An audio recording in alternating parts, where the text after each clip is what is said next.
आज आपण नाशिकच्या जिल्हाधिकारी कार्यालयात आहोत आणि या ठिकाणी आज व्हॉइस ऑफ मीडिया या पत्रकार संघटनेच्या माध्यमातून जिल्हाधिकारी आयुष प्रसाद यांना निवेदन देण्यात आलं। जवळपास 32 ते 33 वेगवेगळ्या प्रकारच्या मागण्या ज्या आहेत त्या त्यांच्यासमोर ठेवण्यात आल्या होत्या। या संदर्भात आपल्यासोबत बोलण्यासाठी दिलीप सर आहे। दिलीप सर, नेमक्या मागण्या काय होत्या आणि जिल्हाधिकाऱ्यांनी काय आश्वासन दिलं? व्हॉइस ऑफ मीडिया ही आंतरराष्ट्रीय पातळीवर काम करणारी पत्रकारांचं फार मोठं संघटन आहे। पत्रकारांना कुठल्याही पातळीवर न्याय मिळावा आणि त्यांना सुरक्षेचा त्यांचा प्रश्न आहे। अनेक प्रश्न त्याचे आहेत। सगळ्या जगाला जागृत करणारा पत्रकार मात्र त्याच्या या सगळ्या कार्यवाहीमध्ये तो अत्यंत उपेक्षित राहिला आहे आणि अशा उपेक्षित पत्रकारांसाठी जे आंतरराष्ट्रीय पातळीवरचं संघटन आहे त्याच्या माध्यमातून पंढरपूरला आता एक राष्ट्रीय अधिवेशन झालं।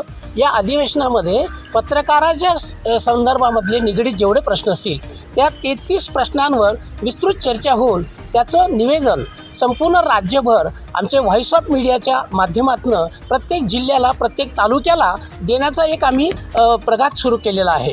आणि या द्वारे आज जे निवेदन जे काही दिलं त्यामध्ये पत्रकारांची सुरक्षा असेल, पत्रकारांच्या निवासासाठी काही योजना असतील, सरकारने ज्या ज्या काही योजना केलेल्या आहेत त्या किती अपूर्ण आहेत, किती तुटपुंज आहेत आणि शासनाच्या वतीनं सातत्यानं पत्रकारांकडे दुर्लक्ष केलं जात आहे।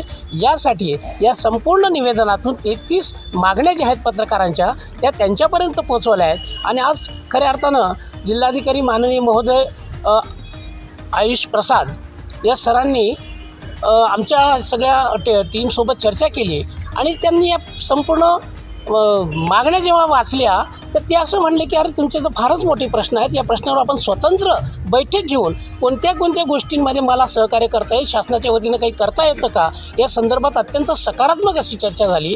आणि या चर्चेतून पुन्हा आपल्या या पत्रकारांना एक चांगल्या पद्धतीचं काम करण्यासाठी आणि पत्रकारितेतल्या सगळ्या प्रत्येकाला स्वतःची सुरक्षा कशी चांगली होईल यासाठीचा हा आश्वासक असा हा बैठकीचा वृत्तांत मिळालेला आहे।